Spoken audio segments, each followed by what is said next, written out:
Wherever there are shadows, there are people ready to kick at the darkness until it bleeds daylight. This is Bleeding Daylight with your host, Rodney Olsen. Welcome and thanks for listening. As you listen, please consider sharing this episode with others through social media and word of mouth. If you'd like to stay up to date with Bleeding Daylight, connect with us on Facebook, Instagram, TikTok and other social media. Links are at bleedingdaylight.net, where you'll also find dozens of other episodes. Today's guest takes us on a roller coaster ride from a difficult upbringing through dark supernatural experiences to a place of peace and belonging.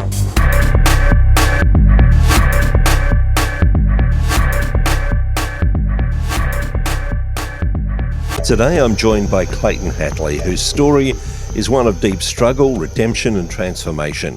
From a childhood marked by trauma, witchcraft, addiction and anger at God, Clayton's path has been anything but easy. However, his life took a dramatic turn when he rededicated his life to Christ as a teenager, eventually entering ministry.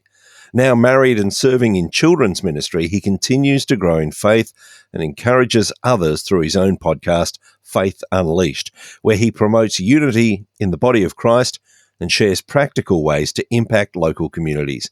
Clayton, welcome to Bleeding Daylight. Thank you. Glad to be here. Your life has certainly been full of ups and downs. Tell me about the family that you were born into. A generational Christian family. They would go to church, but they would often struggle to have that relationship with Christ. My mother and my father met while they were in high school. I am the product of a high school party. Neither family really had a strong relationship with God and that strong understanding. My mother's side of the family had a bit more of a grip and understanding as to a relationship with Christ and what that entails.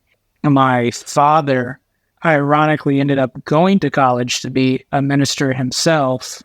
And even while he was going to school doing that, still very much out there living a worldly and unpleasing life to God. And were you the only child of that partnership, or were there other siblings? The last memory I have of seeing both of my parents together was I was 3. And I don't even think they were together at that point. They were never married. Through my mother's side, I have 2 siblings from 2 different partners that my mom had.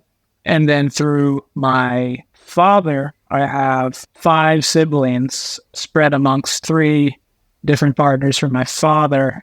I know that there was struggle right from early on, and even something that happened when you were age 3. Can you tell us a little about that? At the age of 3, I was molested by my biological father. And that did a lot in regards to how I grew up processing a lot of emotion and how I just grew up in general. There was a sense of my father not wanting me, my father not wanting to have to do anything with me, and it filled me with a lot of anger and confusion. I was diagnosed with ADHD as a child pretty early on as well. Between ADHD and then this event happening to me where I was molested by my own biological father, I had become this child that needed a lot of structure because of my ADHD. And then when that structure wasn't there, I felt as if I wasn't wanted and I wasn't needed because people weren't putting in the effort to make me feel safe. When that happened at the age of 3, a lot of my safeties were stripped away because somebody so close as my own father did that to me. I loved my stepdad because he came in at a challenging time. I was a teenager when he came into my life, but I don't think there's anything that can replace the feeling of having a biological father in your life.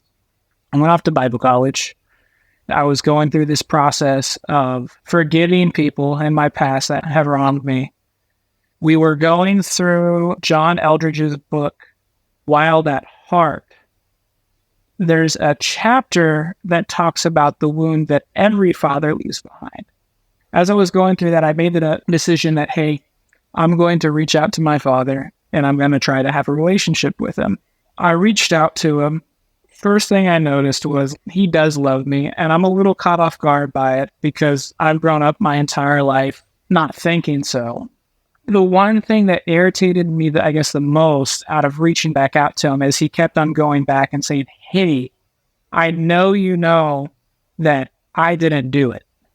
And to hear those words from my father again grabbed inside of my chest, and it felt like it just wrenched my heart, because that's not what I was trying to live in. I wasn't trying to live in the past. I was trying to be present with my father and have that relationship. Then about 10 years ago, which is a couple months after having these conversations with him, I don't know if it was my mom or my aunt, but they get a call out of the blue saying my father had passed away. That was a sombering experience, because to grieve someone you want to know, but didn't really know, that was supposed to hold such a strong part in your life and in your upbringing, that really hurt and shook me to the core. I found out that I had 2 siblings that I didn't know about. I learned how their relationship with my father was and how it's different from the relationship I had with my father, and how he treated them, what seemed to me to be better than me, but then even then the siblings that I knew from his past marriage before that one, that they were treated better than me. In a way, there was this resentment and anger, and in that moment, I had to check myself and be like, "Hey, Clayton, like, it's not your sibling's fault that your father was this way." But in the grieving process, I had to really come to a place of forgiveness for my father. Forgiveness for my father isn't something that started and stopped and it was completed. For me, it's something that I have to continue to do today. Recently, God's been doing this thing in my life where my family is being restored. And I have an opportunity to get to know my brother and sister, Damien and Destiny. They're 13 and 16. I'm 30 years old. There's quite the age difference. I have to check myself and realize that he was their dad and he was there for them, and do my best to be present in their life in hopes to be a light in the darkness for them. Take me back to the early days when you first accepted faith as your own. I believe that happened quite young. I was 8 years old. I can remember the day like it was yesterday. We were in children's church. The overwhelming and unconditional love of God just overcame me and flooded me in that moment. My mom was in a relationship with one of my sister's fathers. They were married, but I didn't know at the time he was abusive towards my mother. He ended up going to prison for raping a realtor. He was the first father figure I was willing to accept in my life.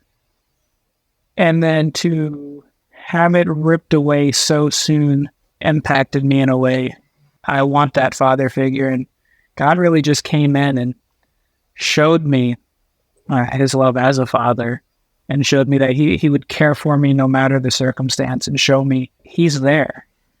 He's ever present and will always be. And that, for me, that was the biggest thing, is just the presence, knowing that God is there and always there and will always be there. That was a life-transforming thing for me. I don't have to look anywhere else. I don't have to seek anything else, but God will always be there. There's nothing I can do to make him run away. So this was at the age of 8 that you accepted faith for yourself, but I suppose out of the woundedness that you were still experiencing, those feelings of abandonment, there were still things that happened after that that were very damaging as well. Where did life lead you? I had attended church from that point on to, I think it was about 11. My mom had gotten in a relationship with my sister Emily, her father. I was probably a week away from asking this man that if I could call him dad. He ended up dying in a car accident while he was out working. At that moment, I was just so full of anger and rage towards God that I quit going to church, turned to alcohol. I was smoking tobacco. But I think the thing that made it probably the most darkest time in my life is what I did in rebellion against God, because I was so upset that I figured I'm going to turn the complete opposite direction. And I'm going to start seeking out things in which at that time I didn't understand. Witchcraft, and in more particular, a form of paganism called Wicca. I was just so hurt and so distraught. And I thought that God was really trying to just get under my skin. I was like, I finally have that one thing that I want. And I felt it was taken away from me. Now, I didn't get extremely deep into it, but I feel like I got deep enough into it to where Satan really had his grips on me through it.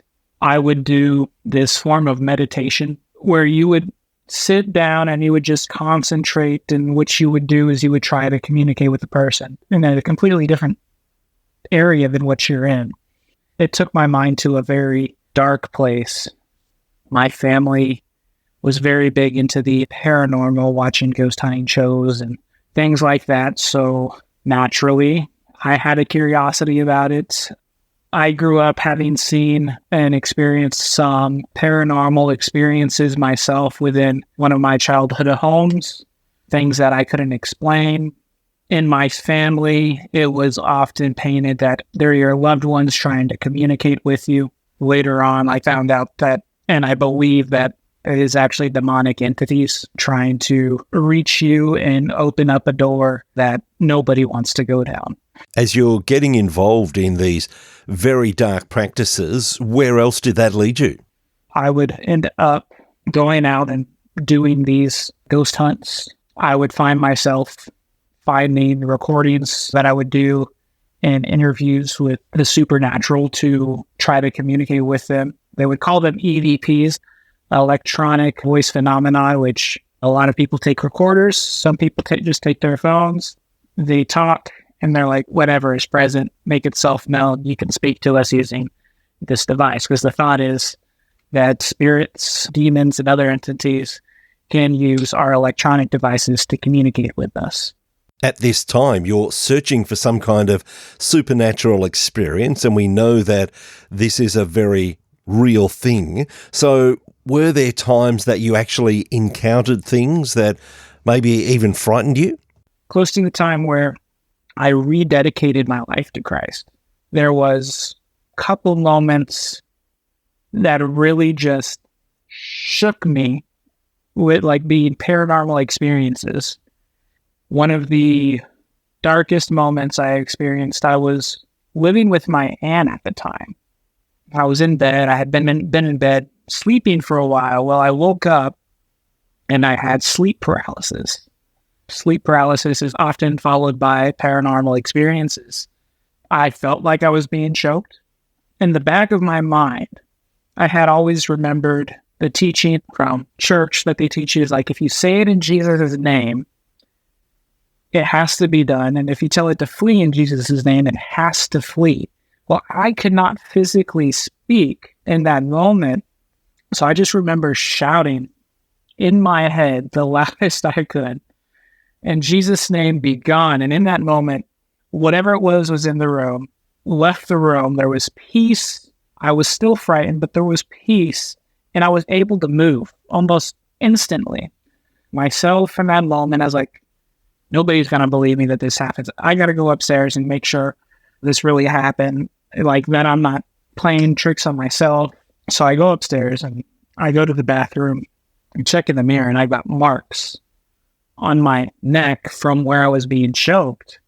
That was pretty insane to me. I also recall in that same season of my life, in the broad daylight, I was just sitting in the living room watching TV and just seeing a lampshade just go crazy. And it scared me to the point where I ended up running out of the house.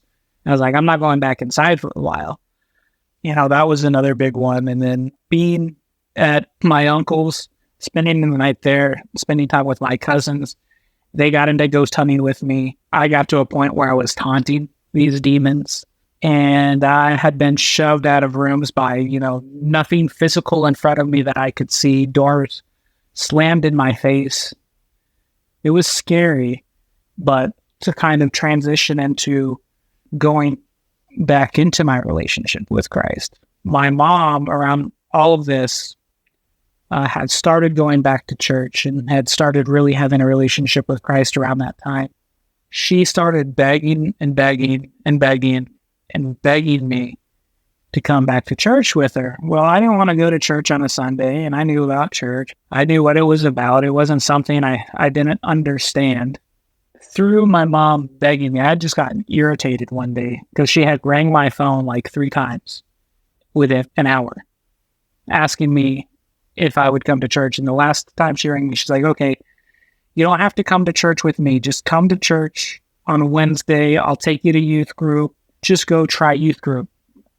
And I was like, okay, I'll go. But Mom, after this, if I don't like it and I decide not to go back, you got to shut up about this whole God thing. In my rebellion, God still reached me, got me to church. And while I was in church, I had the miraculous experience of feeling God's love even stronger than I did when I was 8 years old, because he reached me where I was at in my sin, in my rebellion. I hadn't even talked to anybody.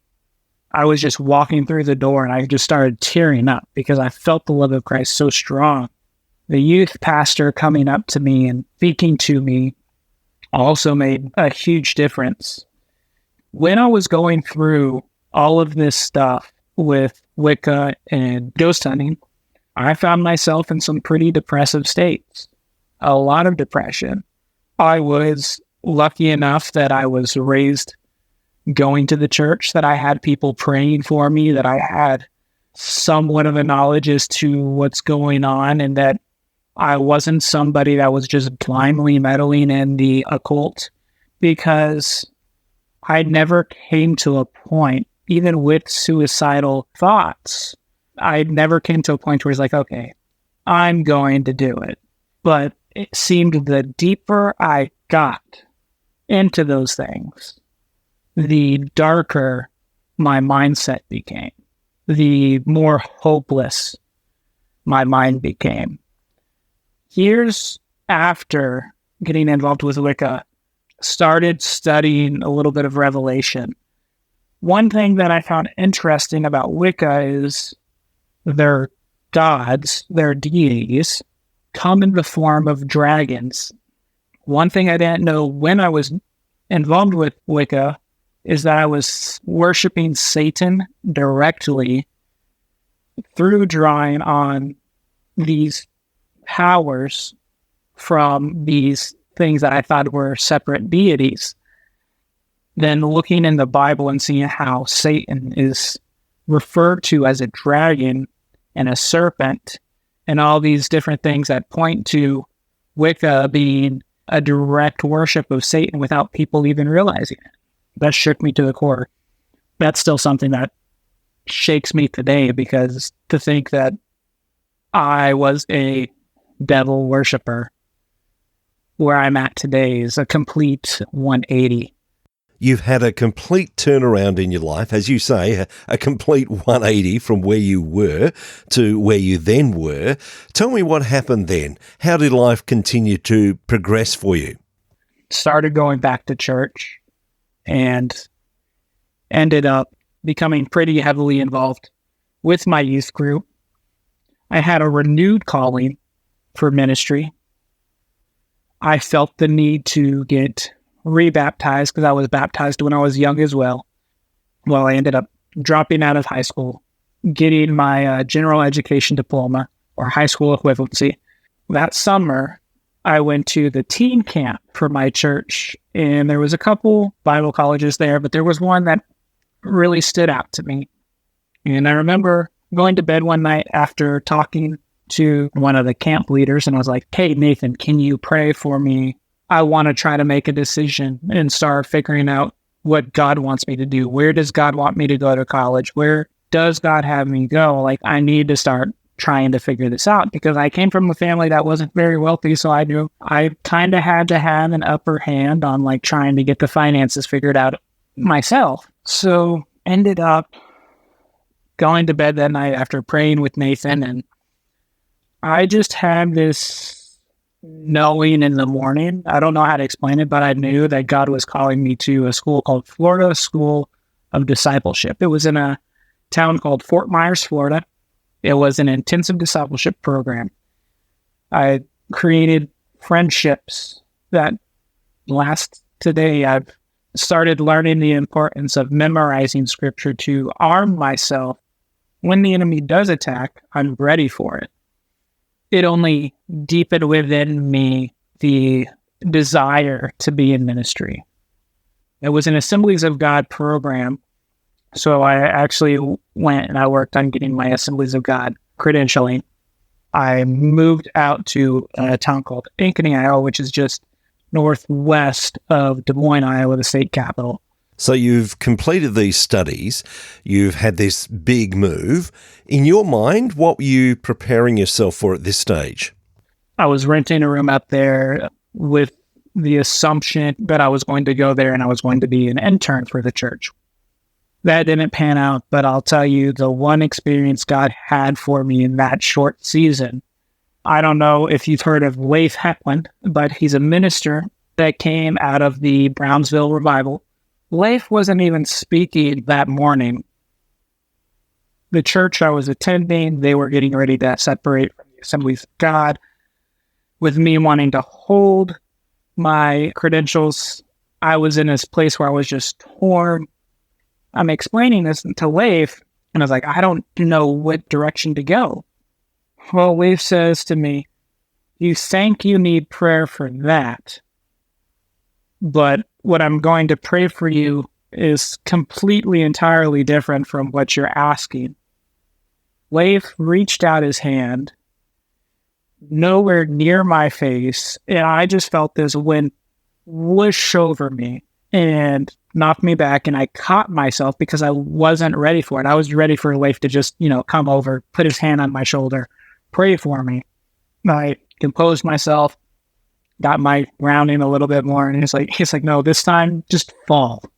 He reached out, same thing happened, but what I do remember is somehow I went down and I hit my head on the edge of a chair on my way down and onto the hard floor, and somehow still didn't end up hurting, no knots or anything from that. But in that moment, I had experienced something that was just remarkable, and it was just God telling me how much he loves me, how much I mean to him. It became something different after that, and it was more along the lines of how much he loves those around me, how he views people around you, and it gave me a better and broader understanding of God's love for humanity, regardless on whether or not they're Christian, Catholic, atheist, or whatever. God's love is still God's love, and he loves every single person. And to me, it wasn't like a new revelation, but the understanding in that moment became so much broader and so much deeper. That's when my denominational walls that I had almost my entire life being raised Assembly of God started crumbling. I didn't stay at the church, but I didn't know that that was the first thing that was going to happen in regards to tearing down those walls. And then as time has gone on, I've been at different denominations, serving in different churches. It has always just broken my heart seeing the division amongst churches over minute gray areas that we as Christians love to argue about. We forget the core tenets of faith, which is the most important.